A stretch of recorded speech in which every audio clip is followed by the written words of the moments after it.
예, 안녕하십니까. 5월 25일 장 마감 일보 직전인데요. 저는 이정현 과장입니다. 최승욱 대표님을 대신해서 오늘 시장 마감과 상위 1% 진짜 주식에 대해서 간단하게 정리를 해보도록 하겠습니다.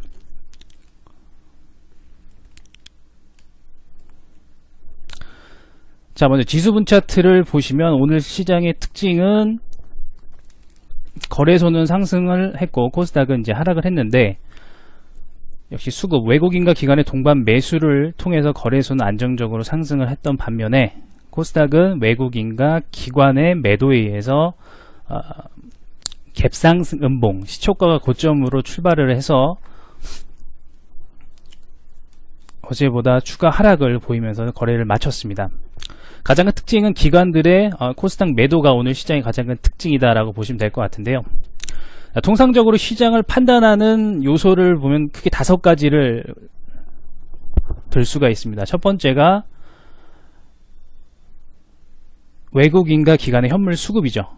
외국인과 기관의 현물 수급이 첫 번째 요소가 되고요. 두 번째는 바로 외국인의 선물입니다. 외국인의 선물. 세 번째가 바로 환율, 원달러 환율, 그리고 나스닥 선물.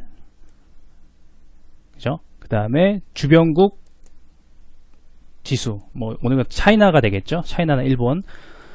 그래서 외국인과 기관의 현물 수급과 외국인의 선물 수급, 원달러 환율과 나스닥 선행지수의 방향성, 그 다음에 차이나와 니케이 지수의 방향성, 이런 것들을 복합적으로 고려해서 오늘 거래소가 상승할 것이냐 말 것이냐, 이런 것들을 판단을 하게 되는데, 현물 수급은 쌍끌이 매수가 들어와서 굉장히 좋았습니다. 또한 환율은, 원달러 환율은 하락을 해야지 외국인의 자금이 들어오면서 환율이 하락을 하는 거죠. 그렇기 때문에 환율도 긍정적이었고 나스닥 선행지수도 플러스권을 유지하면서 굉장히 좋은 흐름이었습니다. 외국인 선물은 2475계약이 들어왔기 때문에 두말 할 것 없이 시장 상승의 분위기가 완벽하게 갖춰진 하루였다. 자, 이렇게 보시면 되고요. 그렇기 때문에 거래소 쪽으로는 크게 걱정을 하지 않고 좀 지켜볼 수 있는 그런 하루였습니다. 반대로 코스닥의 시장은 거래 기관이 502억이라는 굉장히 큰 액수로 이제 매도를 하면서 전체적으로 약세를 만들었는데, 그러다 보니까 거래소가 아닌 코스닥 종목을 매매하실 때에는 기관 수급이 매도로 좀 방향을 잡은 기업들은 오늘장에서 거래가 불가능했을 거고요. 반대로 오늘 이렇게 기관이 매도를 많이 했음에도 불구하고 수급이 강하게 들어온 기업들이라면, 예를 들면 오늘 포스코데오나 메리츠 종금증권 같이, 이건 거래소 기업이긴 하지만 기관들이 적극적으로 매수하는 기업들은 일단 매수하기에 거래 대상으로 삼기 굉장히 좋았던 하루다. 자, 이렇게 보시면 됩니다. 전체적으로 시장 종목 하나하나를 거래하는 것도 개별적인 접근이 필요하지만, 또 시장의 방향성, 수급을 통해서 오늘 종목을 선정할 때 어떤 쪽으로 선정하는 게 좋은가, 어떤 섹터라든가 무슨 테마군이라 이쪽에서 매물이 나왔는지를 확인해서 그쪽보다는 다른 쪽으로 방향을 접근하시는 게 좋죠.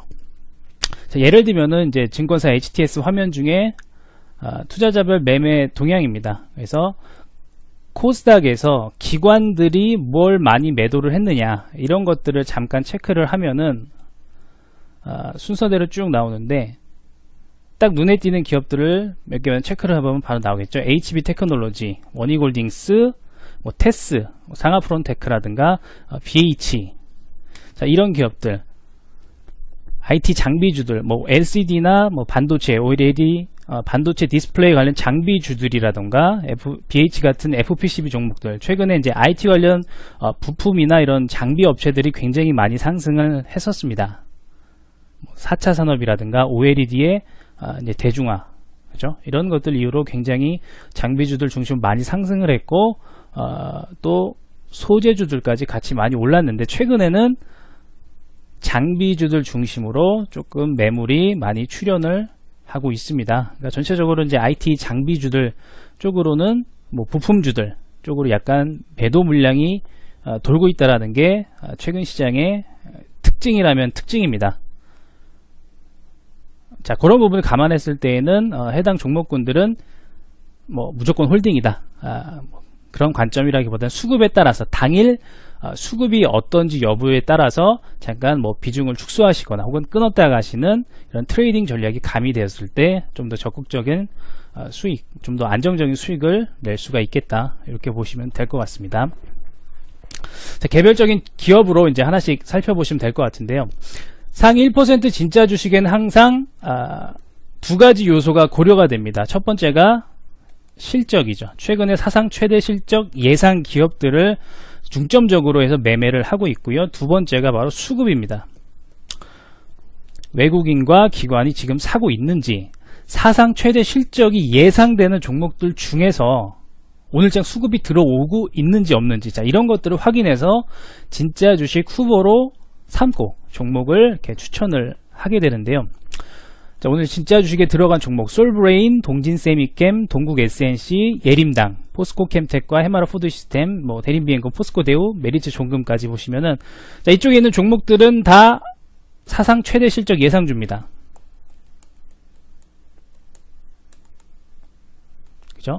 사상 최대 실적 예상주라서 이런 기업이 수급이 들어오니까, 그죠? 수급이 들어오니까 바로 잡아서 추천을 하고 오늘장 거래가 가능했던 기업이 되는 거고요. 자, 포스코 대우를 보시게 되면은 굉장히 좋은 흐름이 나타나고 있습니다. 그러니까 차트가 굉장히 좋게 가고 있는 게 아니라, 최고의 급소는 어디라고 자주 강조를 드렸냐면은 21선과 61선을 같이 돌파하는 자리. 근데 그냥 돌파만 하는 게 아니라, 자, 장대 양봉이 나왔고요. 거래량 보시면은 거래량이 굉장히 크게 증가했습니다. 장대 양봉과 거래량 증가, 그리고 외국인과 기관이 쌍끌이 매수. 기관과 외국인의 수급 자체도 굉장히 크게 늘었죠. 그래서 장대 양봉 세 가지가 모든 조건이 충족됐습니다. 장대 양봉과 장대 거래량, 그리고 외국인과 기관의 쌍끌이 수급. 자, 그러면서 21선과 61선을 동시에 뚫어내는 급소의 탄생. 자, 이런 것들은 놓치지 않고 접근을 하는 게 진짜 주식 방송의 이제 포인트가 되는 거죠. 그렇기 때문에 이런 기업들은 놓치지 않고 바로 오늘장 1차 접근을 하고, 다만 차트를 이제 조금 길게 보시게 되면은 그동안 꾸준한 하락이 나왔고 이후에 처음으로 상승이 나온 자리입니다. 처음으로 상승이 나왔고 크게 8%까지 강하게 올라게 됐다면, 그 이후에 좀 차익 실현 매물, 단기 트레이딩 관점에서 들어왔던 개인들의 물량이라든가 이런 것들이 수급이 그 매도 물량이 나타날 수가 있기 때문에 그런 부분들은 주의해서 매매에 임하셔야 될 거고요. 어찌됐건 지금은 변화가 생겼다. 조정이 크게 나왔던 기업인데 거래량이 터지면서 외국인과 기관이 샀고 장대 양봉을 보이면서 상승의 빌미를 마련했다. 자, 이런 관점에서 포스코 대우는 꾸준히 이제 지켜보면서 수급이 들어오는지, 자, 그에 따라서 계속해서 추적 거래가 가능한 기업이다. 자, 이렇게 보시면 됩니다. 그 다음에 이제 메리츠 종금 같은 경우는 지금 너무 잘 가죠. 너무 잘 갔는데, 자, 아시다시피 최승욱 대표께서 이미 4월부터죠. 뭐 그 이전부터 계속 그래 왔지만, 자, 대세 상승이 나타날 수 있다. 뭐 이런 쪽으로 계속 분석을 해 주셨습니다. 자, 그러다 보니까 대세 상승이 나오면 뭘 매매해야 되느냐? 그러면 당연히 증권주가 움직일 수밖에 없고 그들 중심에서 몇 종목을 압축을 해서 매매를 하자. 자, 이런 식으로 강조를 해 주셨고요. 우리가 그 진짜 주식 방송에 접근했던 기업들이 메리츠 종금이라든가 유안타 증권이라든가 뭐 유진투자증권 뭐 이런 식으로 증권주 안에서도 몇 종목을 추려서 지속적으로 매매에 활용했던 기업이 됩니다. 그리고 또 오늘 또 이렇게 강한 수급을 기반으로 해서 다시 한번 이 5일선 상단에서 횡보를 하던 거를 다시 한번 21선 닿지도 않고 바로 5일선 위에서 또 양봉을 세게 만들면서 굉장히 강한 상승을 이어가고 있다라는 거죠. 실제 코스피 거래소 시장을 보시면 아시겠지만 오늘 2342입니다. 우리가 알고 있던 장기 박스권, 자, 6년째 박스권이 지속되는데 그거를 뚫어내버렸습니다. 거래소 코스피 지수 자체적으로도 역사적인 신고가죠. 역사적인 신고가입니다. 이 6년간의 기나긴 박스권을 뚫어내고 2300을 돌파했고 지금 2300 돌파 이후에 그 자리를 유지하고 있다라는 건 굉장히 의미가 있죠. 그래서 적어도 지금은 대세 상승을 전제하에 종목을 대응하는 것이 맞다. 자, 이렇게 보시면 됩니다. 자, 개별 종목 하나하나를 구체적으로 말씀드려 보게 되면은, 자, 솔브레인과 동진세미캠, 포스코 캠텍. 자, 이 세 종목을 보게 되면 어떤 기업이냐면 바로 소재 기업이라고 보시면 되죠. 물론 이제 포스코 캠텍은 이제 뭐 내화물을 만드는, 그러니까 고온에 견디는 이제 그 소재를 만드는 기업인데, 앞서 시장을 분석해드리면서 말씀드렸던 게 장비주들, 그죠? 오늘장 장비주들에서 이제 좀 매물이 좀 나왔고 좀 차익 실현 성격의 물량이 아닌가 한번 의심을 할 수 있는 그런 단계다라고 했다면, 반면에 소재주들은 어떻게 보면 본격적으로 움직이고 있다 이렇게 보는 겁니다. 그죠? 자, 반도체든 디스플레이든 이 두 가지가 최초 1차적으로 장비 그러니까 증설이 되죠. 증설을 해야 되기 때문에 장비주들이 강세가 나타나게 되고, 증설이 어느 정도 나타나는 그 과정에서 그 중반부터 후반까지는 소재주들, 그죠? 장비는 증설을 하게 되면 그 이후에는 상대적으로 추가적인 수주가 나타나긴 어렵습니다. 바짝 수주가 증가하는 시기가 있고 그 이후에는 관리 용역 정도가 대부분이겠죠. 근데 적어도 2017년에는 장비의 수주가 계속해서 나타날 것이다 라고 보는 거고요. 2018년까지 어느 정도의 수준은 이어진다 이렇게 보고 있습니다. 네, 그럼 소재주들은 2017년부터가 또 본격화되는 거겠죠.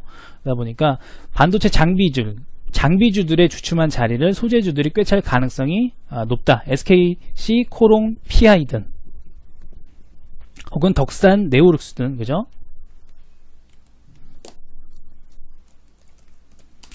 SKC, 코롱, PI, 그 다음에 덕산,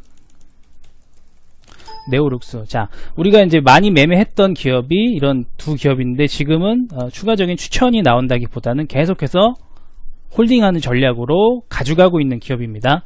자, 그리고 솔브레인, 동진세미캠 이런 기업들도 소재 기업으로서 장비주들이 주춤하는 자리를 지금 굉장히 꿰차고 상승의 주체로서 넘어가고 있다. 자, 이렇게 보시면 될 것 같고요. 자, 동국 SNC 이거는 이제 풍력 관련 기업인데 뭐 CS 윈드랑 이제 같은 맥락으로 보시면 됩니다. 둘 다 풍력 발전 타워를 만드는 기업이고요. 동국 SNC 같은 경우는 이제 미국 시장을 주력으로 하고 있고 일본 쪽에도 이제 굉장히 많이 공급을 하고 있습니다. 그래서 올해 실적이 268억 정도 전망이 되고 있고 역시 사상 최대 실적 예상주입니다. 자, 풍력을 두고 조금 많이 말들이 많았는데 적어도 2020년까지, 그러니까 미국 풍력 시장을 중심으로 얘기를 하게 되는데 2020년까지 미국은 보조금이 지원은 되는 걸로 확정이 되어 있습니다. 자, 그러다 보니까 그때까지는 풍력 발전 그 설비, 그러니까 타워에 대해서 꾸준한 수요가 나타날 것이고 그 과정에서 실적은 당연히 점진적으로 계속 늘어날 것이다. 자, 이렇게 보고 있는 거고요. 같이 볼 수 있는 기업이 CS 윈드가 됩니다. CS 윈드도 지금 연속적으로 상승을 하고 있는데 보시면 재밌는 거는 실적이 2016년도에 적자입니다. 그죠? 그리고 2014년도에는 600억대 실적이 줄었다가, 그죠? 지금 어떻게 보면 아직까지는 실적이 계속 주는 이런 모습을 보이고 있는데 실제로 이제 단순히 매출 규모라든가 이런 것들을 봤을 때는 CS 윈드가 더 크죠. 동국보다는 사실 더 큽니다. 규모가. 자, 그런 것도 참고하시고 2017년 올해부터는 이제 CS 윈드가 다시 이제 미국 쪽에, 원래 미국 쪽에 1000억 넘게 공급을 하던 업체인데 반덤핑 문제로 공급이 잠깐 끊겼었습니다. 베트남 법인에서, 베트남 생산 법인에서 1000억 넘게 미국 쪽으로 공급을 했었는데 그 공급이 끊겼어요. 근데 그거를 바로 이제 동국 NCC가 거의 뭐 차지한 격이다 이렇게 봐도 될 만큼 그 시기에 동국 NCC가 미국 쪽으로 비중이 굉장히 커졌습니다. 그리고 그때부터 꾸준히 이제 풍력 대표주로서 올랐는데 올해부터는 동국 SNC와 함께 CS 윈드도 함께 보시면 도움이 될 것이다. 자, 이렇게 보시면 될 것 같고요. 자, 예림당 같은 경우는 Y 시리즈로 우리가 너무나 잘 알고 있지만 지금 실제 포인트가 뭡니까? 티웨이 항공이죠. 자, 티웨이 항공에 대해서 잠깐 말씀을 드려야 될 것 같은데 티웨이 항공을 인수를 했단 말이에요. 지분을 상당히 많이 인수를 했습니다. 그러면서 우리는 증시에 상장되어 있는 건 티웨이 홀딩스죠. 그죠? 티웨이 홀딩스로 이제 사명을 변경시켜가지고 티웨이 항공의 지배기업으로 만들어 놓고 티웨이 항공은 이제 티웨이 홀딩스의 자회사로 이제 운영이 되고 있는 건데 티웨이 항공을 처음 인수했을 때, 최초 인수했을 때 이거는 자본 잠식 기업이었습니다. 자본 잠식인 기업, 상태인 기업을 인수했기 때문에 우려가 컸죠. 이거 돈 될 수 있을까? 그죠? 그러다 보니까 실제 예림당의 기업을 주가를 보시게 되면 그 과거 주가는 뭐 크게 오른 게 없습니다. 오히려 등락을 꾸준히 왔다 갔다 보이다가 하락을 하는 이런 형태로 갔었죠. 지금 월봉으로 보고 계신 거예요. 근데 최근에 이렇게 주가가 오르는 이유가 뭐냐? 그 티웨이 항공이 이제는 자본 잠식 상태를 졸업하는 시기가 됐다라는 거죠. 자, 인수하고 최초 1년 만에 순이익이 140억? 자, 이 정도 나오면서 세간의 좀 우려를 좀 줄였습니다. 근데 여전히 자본 잠식 상태에 있는 기업이기 때문에 그것들을 다 이제 쳐내고 본격적으로 실적 상승하는 시기가 와야지 되는 거였는데 자, 2017년이 바로 그런 시기라는 거죠. 이제 티웨이 항공이 벌어들이는 수익들, 자, 최근에 일본 중심으로 일본이 국제선 비중의 45% 절반가량 일본 쪽으로 나가는데 지금 일본 중심으로 굉장히 많이 노선수가 증가하고, 그러니까 항공수가 증가하고 있다라는 겁니다. 그래서 실적이 많이 늘어나고 있는데 또 대구공항이죠. 그러니까 보통 이제 우리가 국제선 하면 인천공항을 이제 주로 생각을 하고 있는데 인천국제공항을 이제 대구공항을 중심으로 제2의 허브로 활용을 하고 있다. 자, 이런 식으로 평가를 받고 있습니다. 그래서 인근 당장 뭐 일본이 가장 대표적이겠죠. 우리나라에 가까운 국제 노선을 중심으로 빠르게 성장을 하고 있고 실적도 늘어나고 있고 자본 잠식 상태가 이제 없어지니까 빠지는 돈이 없단 말이에요. 그렇기 때문에 그대로 그 액면과 실적 그대로가 예림당에 반영이 되고 있다. 자, 그래서 지난해 매출만 보더라도 전체 매출의 80%가 티웨이 항공에서 나옵니다. 티웨이 항공 매출의 예림당 전체 매출의 80%가 티웨이 항공에서 오는 거고 나머지 20%가 뭐 Y라든가 뭐 서쪽 출판 사업 이런 쪽에서 나오고 있다라는 거여서 어떻게 보면 예림당은 우리는 이제 Y로 기억을 하고 있지만 지금 주가가 왜 오르느냐 물어보면 티웨이 항공 때문에 오르고 있다. 자, 이렇게 보시면 되는 겁니다. 그래서 올해 자, 작년에 192억인데 2015년에 57억.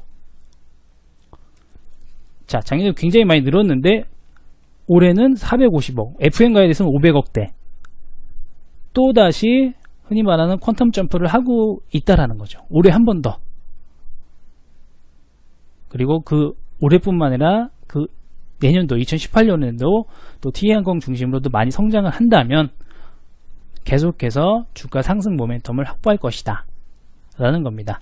자, 작년 영업이 190억인데 현재 시총 1790억, 올해 실적이 400억 이상 나온다면 시가총액도 4천억 이상 나와주는 쪽, 그 이상이 사실은 나와야겠죠. 단순 제조업이 아니니까요. 자, 그렇게 하면 여전히 주가 상승 모멘텀은 굉장히 강력하고, 자, 수급을 봤을 때 과거에는 크게 수급이 들어오지 않았는데 요 근래에 외국인과 기관 수급이 집중적으로 들어오고 있다라는 점. 자, 차트만 봤을 때는 많이 오른 것 같은데 실적과 향후 전망치라든가 이런 것들을 복합적으로 감안했을 때에는 여전히 상승 모멘텀은 많이 남아있다라는 겁니다.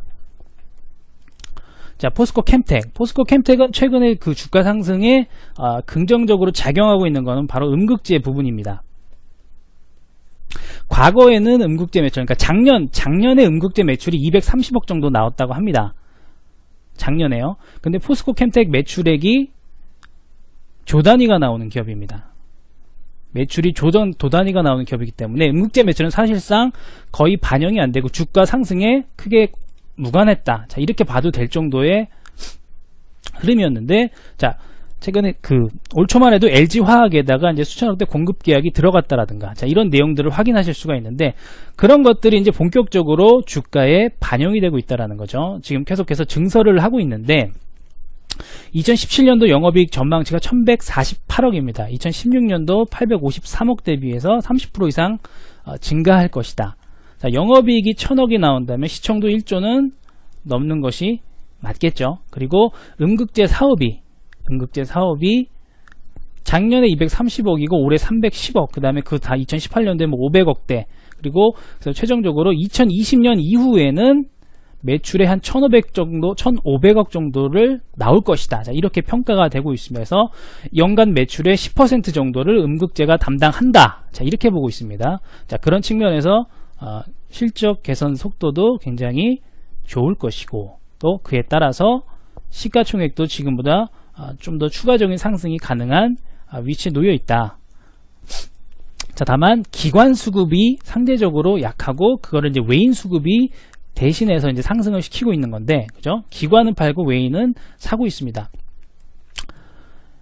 그래서 좋다 나쁘다가 아니라 주의할 점은, 기관들이 적극적으로 사는 기업들은 주가 상승이 굉장히 탄력적으로 움직입니다. 굉장히 빠르게 움직이기도 하고, 가파른 상승을 하기도 하고, 또 갑자기 매물이 나오면 급하게 또 하락을 하기도 하고. 근데 외국인들이 사는 기업들은 가파른 상승은 좀 제한적입니다. 좀 지속적으로 좀 꾸준한 상승, 음봉을 많이 동반한 상승들, 어느 정도 상승이 나오면 단기적인 차익 매물을 동반하면서 자연스럽게 움직이는 상승이 나온다라는 점 참고하셔가지고 대응을 하시면 될 것 같고요. 아래쪽에 보시면 이제 계속 그 관련돼서 내용이 나오는데, 기본적으로 이제 포스코 그룹에서 이제 뇌화물을 만드는 기업입니다. 고온에 견딜 수 있는 물건이 되는 거죠. 소재가 됩니다. 자, 그래서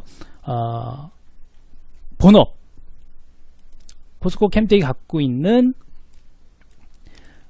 내화물 제조 사업과 생석계 부분뿐만 아니라 2차전지 은근체, 국내 유일의 천연 흑연으로 만드는 음극재입니다. 그렇기 때문에 이 사업이 굉장히 확대될 가능성이 높고,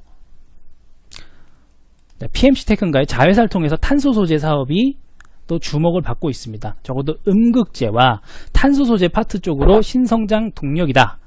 자, 이런 식으로 보고 있습니다. 그만큼 주가는 지금 현 주가는 새로운 모멘텀을 반영하기는 아직은 조금 제한적이다. 여전히 반영되고 있고 앞으로도 반영될 가능성이 높다. 이렇게 보시면 됩니다.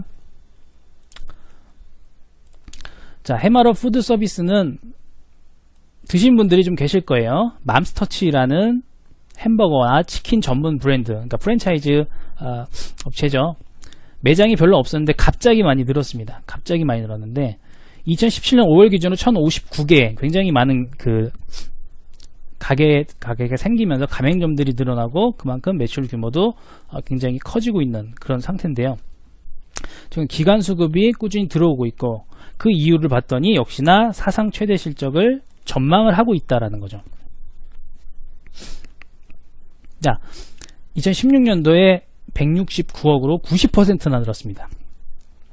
그러니까 2배 가까이 늘었다는 얘기고, 올해는 231억인데 1분기 실적은 약간 좀 감소가 됐죠. 감소가 됐습니다. 네, 최근에 보시면 아시겠지만 1분기 실적이 감소됐던 기업들은 갑자기 매물이 나오면서 순간적으로 꺾였던 경우가 많습니다. 근데 그런 거 없죠. 예, 그런 게 없이 움직입니다. 왜? 이미 주가가 많이 오른 게 아니라 상승을 한 부분이 이렇게 많지 않기 때문에 조정분이 많이 없었고, 또 과거에 이 기업에 대해서 주목하지 않았기 때문에 이런 강한 기관 투자자라는 이런 수급들이 상대적으로 많지 않았죠. 그러니까 소위 말하면은 아직 때가 덜 탄 기업, 이런 느낌이 되는 겁니다. 그래서 최근 들어 들어왔던 이런 기관 수급들, 이런 것들 기반으로 올해 사상 최대 실적이 전망되면서 상승 탄력이 나타날 것이다. 자, 이런 것들 같이 체크하시면 됩니다. 그 다음에 대림 비엔코, 이미 2016년도에 143억의 사상 최대 실적이 나왔고요. 올해는 추가적으로 정확한 수치는 나오진 않았지만 주담을 통해서 올해가 조금 더 추가적인 상승이 가능할 것이다. 자, 이런 식으로 확인이 되고 있습니다. 자, 근데 차트가 하방에서 움직이고 있다라는 거죠. 낙폭이 컸던 만큼, 장기간 조정이 나왔던 만큼 단기간에 빠른 상승은 제한적일 수는 있다. 자, 그러나 분명히 조정이 나왔을 때 저점 매수세가 꾸준히 들어왔던, 조정이 나오니까 매수세가 그때그때 들어옵니다. 조정이 나와서 그때그때 수급이 들어오는 어느 정도 바닥권에서의 박스권, 바닥권에서의 박스가 만들어져서 주가가 전개가 되고 있다라는 거죠. 자, 그런 측면에서 조정이 나왔을 때라든가 강한 수급이 들어왔을 때 같이 매매를 하기에 적합한 기업이다. 자, 이렇게 보시면 됩니다. 그래서 전체적으로 이제 정리를 해드리면은 지금 기업은 사상 최대 실적, 이 예상되는 기업들이 주가가 강하게 오르고 있고, 그런 기업들을 무작정 매매하는 게 아니라 그 안에서도 수급이 들어오는 기업, 자, 이런 기업들을 매매를 해야 된다라는 거고요. 또 그 안에서 이제 영역적인 부분에 봤을 때는, 자, 장비주들 여전히 계속 트레이딩이라든가 어느 정도 매매가 가능한 기업이지만 그 틈새를 지금은 또 소재 기업들이 좀 많이 주목을 받고 있는 상황이다. 자, 그 밖에 동국 SNC 같이 풍력적으로 지금 문재인 정부에서 미는 정책들, 자, 미세먼지를 줄이려고 하고 있고요. 자, 그러다 보니까 화력 발전을 줄이려고 하고 있습니다. 신재생 에너지 쪽을 늘리는 쪽으로 이제 정책이 진행될 것인데, 그러다 보니까 풍력 발전 타워를 만드는 동국 SNC 혹은 CS윈드 이런 기업들이 주목을 받는 것이고, 거기에 맞게끔 주가는 상방을 향해 가고 있다라는 거고요. 예림당처럼 Y 시리즈 출판 업체였는데 알고 보니까 지금 매출의 80%가 TA항공주에서 나오고 있다라는 겁니다. 항공 파트에서. 근데 지금 다 아시죠? 대한항공, 아시아나, 항공주들이 지금 너나 할 것 없이 가고 있습니다. 너나 할 것 없이 가고 있죠. 근데 예림당이 매출의 80%가 지금 항공에서 나오고 있다라는 겁니다. 자, 그 부분을 꼭 체크를 하셔야 될 것 같고, 역시 해마라 푸드서비스도 최대 실적을 기반으로 이제 최근에 수급이 들어오기 시작했다라는 거. 대림비행코는 거의 하단의 박스권에서 수급 유입과 함께 서서히 움직이고 있다라는 점. 포스코대우는 좋은 급소 자리에서 쌍끌이 수급 거래량 폭발이 나왔고, 메리츠 종금 역시 기존에 그러니까 대세 상승이 예상되면서 꾸준히 증권주들에 대한 강세, 이런 것들이 계속해서 전개가 되고 있습니다. 자, 이 부분을 꼭 체크를 하시고요. 매일매일 최대 실적 예상주를 꼭 켜놓고 보시고, 또 이게 자연스럽게 상승률 순서대로 정렬이 됩니다. 자, 대주전자재료, 솔브레인, 동진세미캠, 포스코캠텍, 롯데케미칼, 덕산네오룩스, SK머티리얼즈 쭉 보시면은, 자, 여기서 핵심이 뭡니까? 지금 소재 기업들이 빵 뜨고 있다라는 거죠. 자, 이런 것들을 같이 체크를 하셔가지고 최대 실적주 딱 요놈들만 딱 외워놓고, 요놈들 중에서 수급이 들어오는 그런 기업들, 그리고 지금 그 안에서 같이 움직이는 기업들, 이런 것들을 공략을 하시면 그게 바로 진짜 주식이고, 진짜 주식을 통해서 좋은 성과를 거두실 수 있다, 이렇게 보시면 될 것 같습니다. 자, 오늘 방송은 여기서 마치고요. 내일은 최성욱 대표님께서 진짜 주식에 대한 좋은 강의를 해주실 겁니다. 자, 강의를 마치겠습니다. 수고하셨습니다.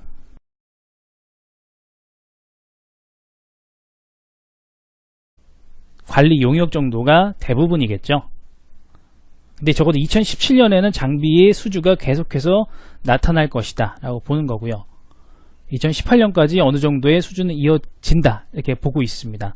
네, 그럼 소재주들은 2017년부터가 또 본격화되는 거겠죠. 그러다 보니까 반도체 장비주들의 주춤한 자리를 소재주들이 꿰찰 가능성이 높다. SKC, 코롱, PI든 혹은 덕산, 네오룩스든, 그죠?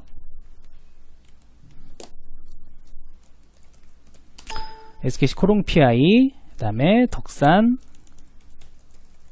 네오룩스. 자, 우리가 이제 많이 매매했던 기업이 이런 두 기업인데 지금은 추가적인 추천이 나온다기보다는 계속해서 홀딩하는 전략으로 가져가고 있는 기업입니다. 자, 그리고 솔브레인, 동진세미캠 이런 기업들도 소재 기업으로서 장비주들이 주춤하는 자리를 지금 굉장히 꿰차고 상승의 주체로서 넘어가고 있다. 자, 이렇게 보시면 될 것 같고요. 자, 동국 SNC 그거는 이제 풍력 관련 기업인데 뭐 CS 윈드랑 이제 같은 맥락으로 보시면 됩니다. 둘 다 풍력 발전 타워를 만드는 풍력 발전 타워를 만드는 기업이고요. 동국 SNC 같은 경우는 이제 미국 시장을 주력으로 하고 있고 일본 쪽에도 이제 굉장히 많이 공급을 하고 있습니다. 그래서 올해 실적이 268억 정도 전망이 되고 있고 역시 사상 최대 실적 예상주입니다. 자, 풍력을 두고 조금 많이 말들이 많았는데 적어도 2020년까지 그러니까 미국 풍력 시장을 중심으로 얘기를 하게 되는데 2020년까지 미국은 보조금이 지원은 되는 걸로 확정이 되어 있습니다.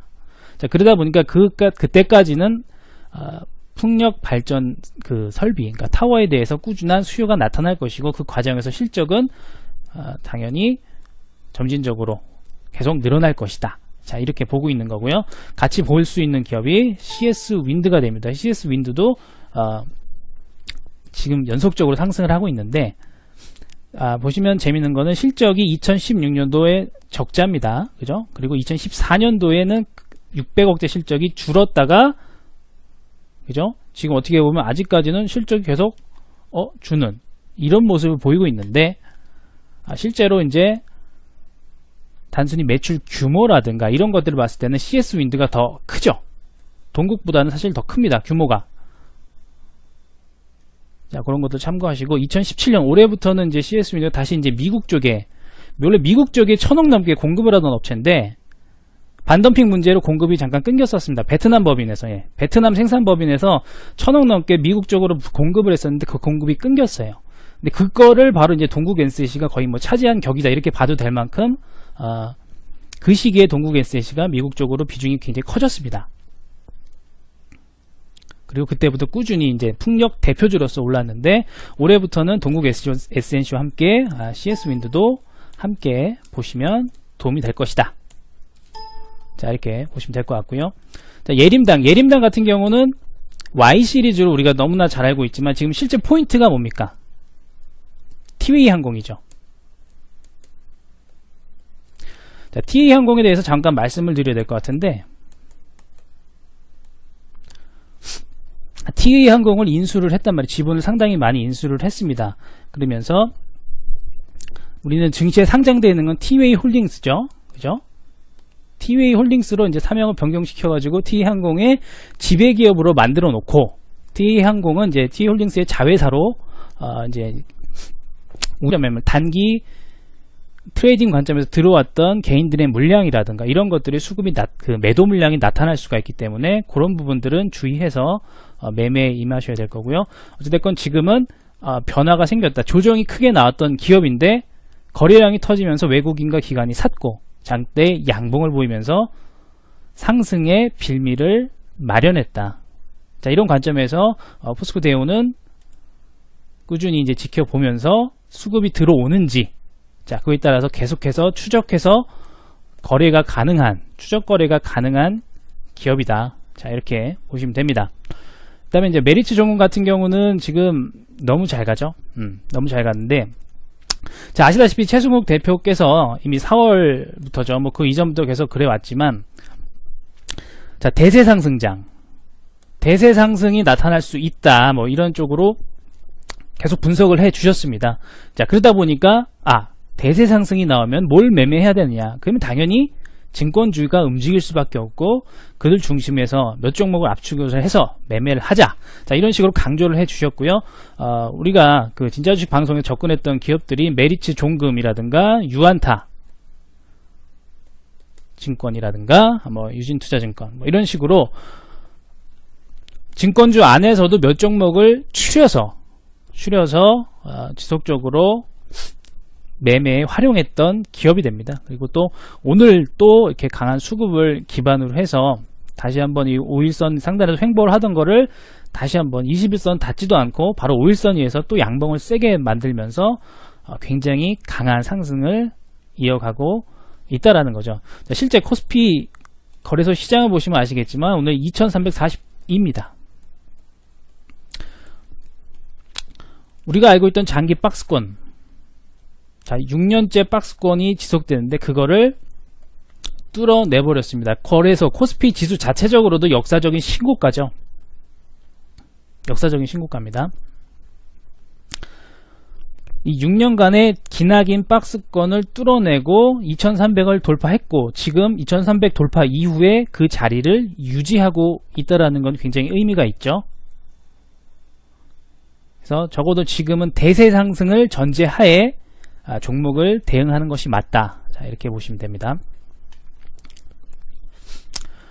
자, 개별 종목 하나하나를 구체적으로 말씀드려 보게 되면은, 자, 솔브레인과 동진세미캠, 포스코 캠텍.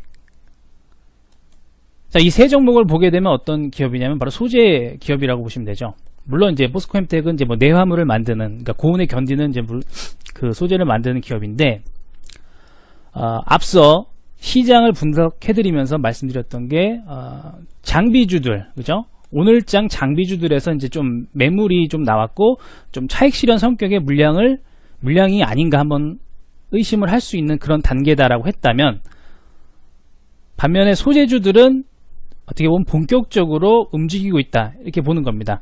그죠? 자, 반도체든 디스플레이든 이 두 가지가 최초 1차적으로 그러니까 증설이 되죠. 증설을 해야 되기 때문에 장비주들이 강세가 나타나게 되고, 증설이 어느 정도 나타나는 그 과정에서 그 중반부터 후반까지는 소재주들, 그죠? 장비는 증설을 하게 되면 그 이후에는 상대적으로 추가적인 수주가 나타나긴 어렵습니다.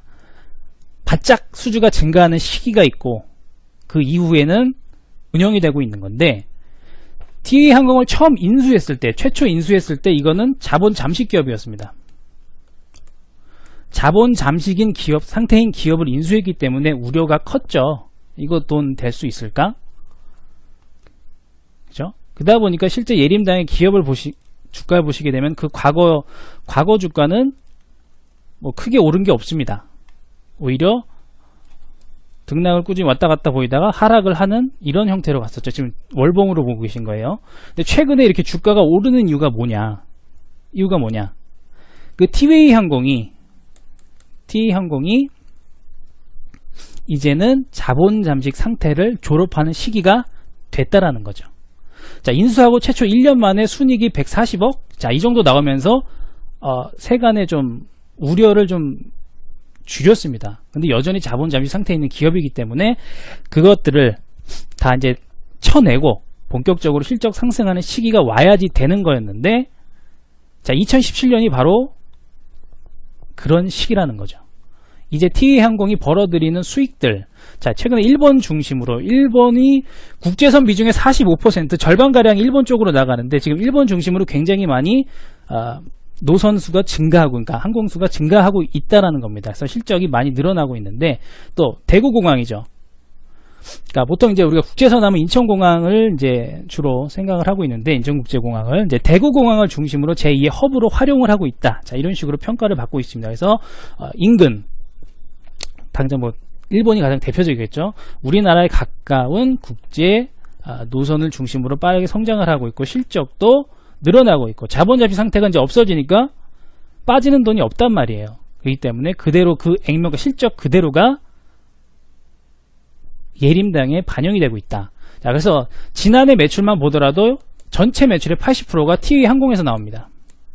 TA항공 매출의 예림당 전체 매출의 80%가 TA항공에서 오는 거고, 나머지 20%가 뭐 Y라든가 뭐 서쪽 출판 사업 이런 쪽에서 나오고 있다라는 거여서, 어떻게 보면 예림당은 우리는 이제 Y로 기억을 하고 있지만 지금 주가가 왜 오르느냐 물어보면 TA항공 때문에 오르고 있다. 자, 이렇게 보시면 되는 겁니다. 그래서 올해, 자, 작년에 192억인데 2015년에 57억.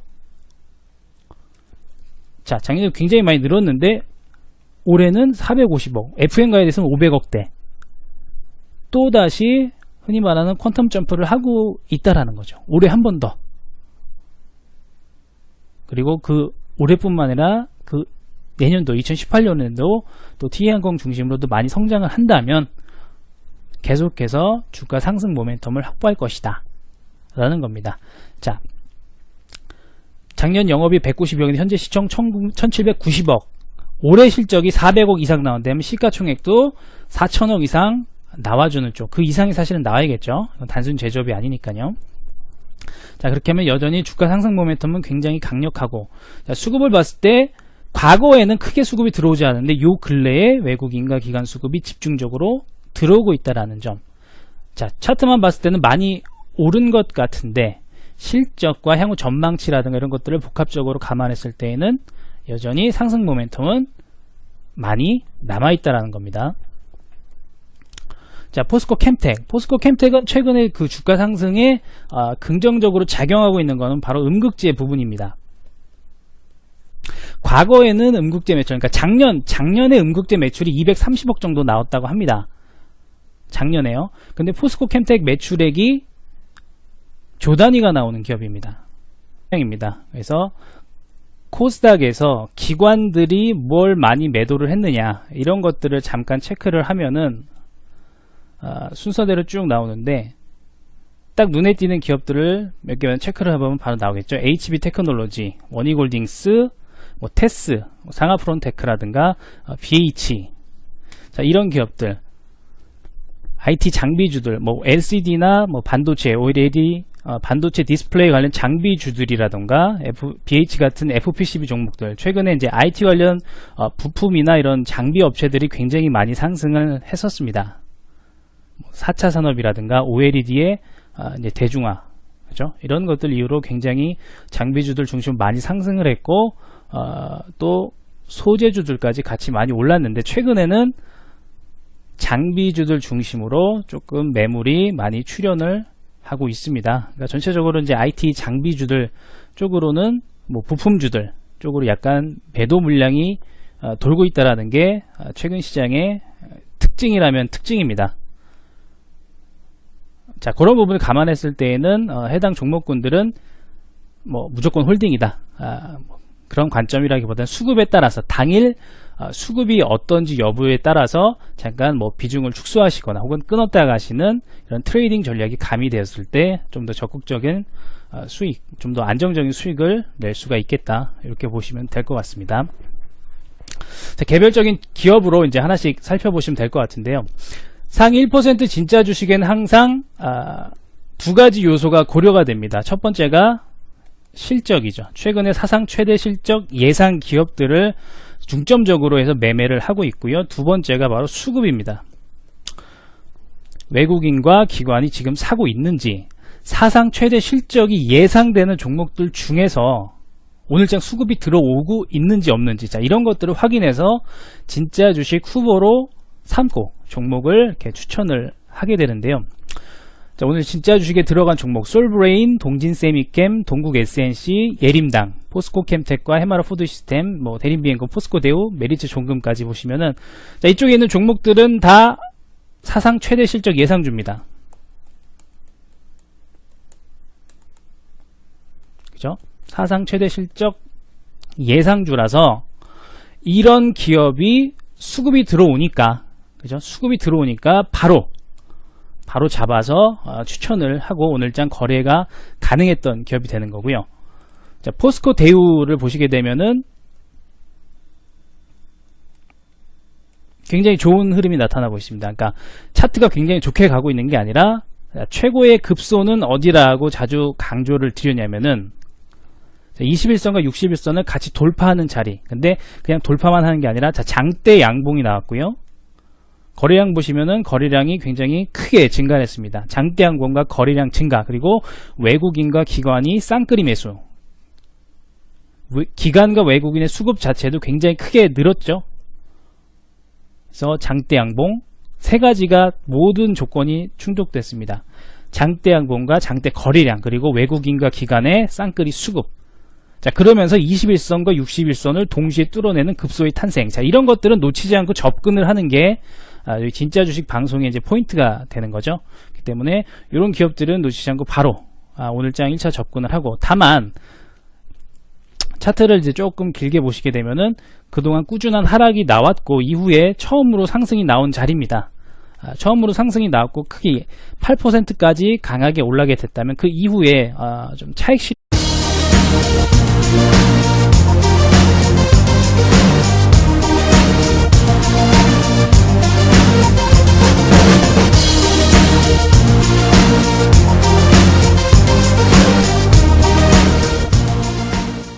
예, 안녕하십니까.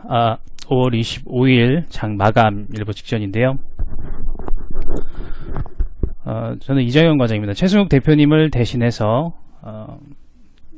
오늘 시장 마감과 상위 1% 진짜 주식에 대해서 간단하게 정리를 해보도록 하겠습니다.